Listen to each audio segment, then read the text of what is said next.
khonumkha jotono bwskango ADC election ADC election phaikaba tabo kwbangma nini kwbangma রাজনৈতিক দলনি কিছু নেতৃত্ব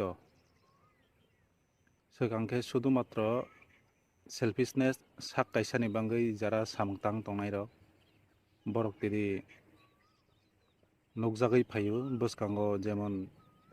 এডিসিনি টিকেट नानाय हनै डिमान्डार दाबि खायनाय दल रक नायनायदि बरकनि पाराव बाहाय पाराव बरक बसु पपुलार एक समय बरक बुइनोसो सिसेरिया ताबक एडिसि इलेक्शन फाइकांके बरक थांगैनाय हाई लेवल नि नेतृत्व रक बै कक सालायनाय तै विधानसभा नि कतर कतर लिडार रक बै कक सालायनाय चुक्ति जाप्लायो जे एडिसि टिकेट मावनि बागै आनि कके हायसि नों पहिला पारानि बरक बाय परिष्कार अंग्रादि पारानि बरक नों सेवा खायग्रादि गाहामके नों सेवा सिखाया नैनि पारानि बरक नो कमप्लेन खाय दङ बसर बसर जेमन बीजेपी ओ बसर बसर निनि बुथ निनि पारानि बरक रक नो कमप्लेन खाय दङ नों शुधु मात्र निजेनि बाङैसि सामो तांगोंखांके नों बाके ताबक बसकां एडिसि इलेक्शन टिकेट नायबा अमो बेलाय जाया आं सावन मुसुगु जेखुनु बरकनो फाट साके टिकेट तारदि एडिसि इलेक्शन अमो शुधु मात्र पाइबानि बाङैया इलेक्शन कायसा शुधु हार जितनि कगिया अमंखा बरक हामख्राय बरक दफाने हामख्राय हायाकेबा हुल जे बरक तमा तिब्रासा तमा थुरुसा तमा वानसा जारा सिटिजेनशिप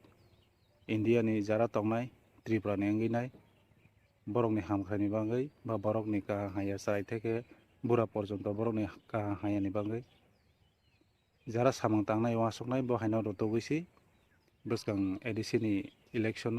बरकनो बाताय रवानि नांगो हायकेबा चान्स रवानि नांगो सामं तांगानि बागै केवल मात्र जारा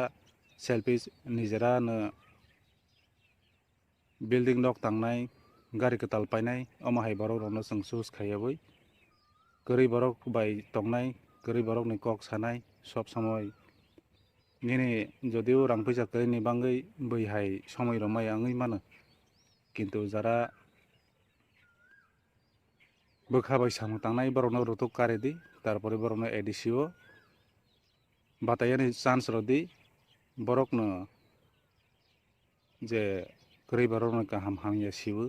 बरक पाब्लिक बै तंगो जारा 6 बছর दयरा 7 बছर दयरा निनि पारानि हामखाय नाया बुथ प्रेसिडेंट थों हायं थों माने जेखुनु कर्मी रक बायखुनु जगाजग करै शुधु मात्र सेल्फिश नि बाङै सामो तांनाय अमाहाय बरकनो आं जाजागिया आं नायो जे गाहामके सुस्थ तदन्त खायनाय निनि कम्युनिटी बेस खायनाय फाइनाय एडिसि रगो किसा गणतन्त्रनि राइट्स न तैनाय वासगै जतनो सामंतां खांके बा टिकेट रखांके बेलायके सानाय गोसो कक साविदा हामबाय आनि कक गोसो नमताखा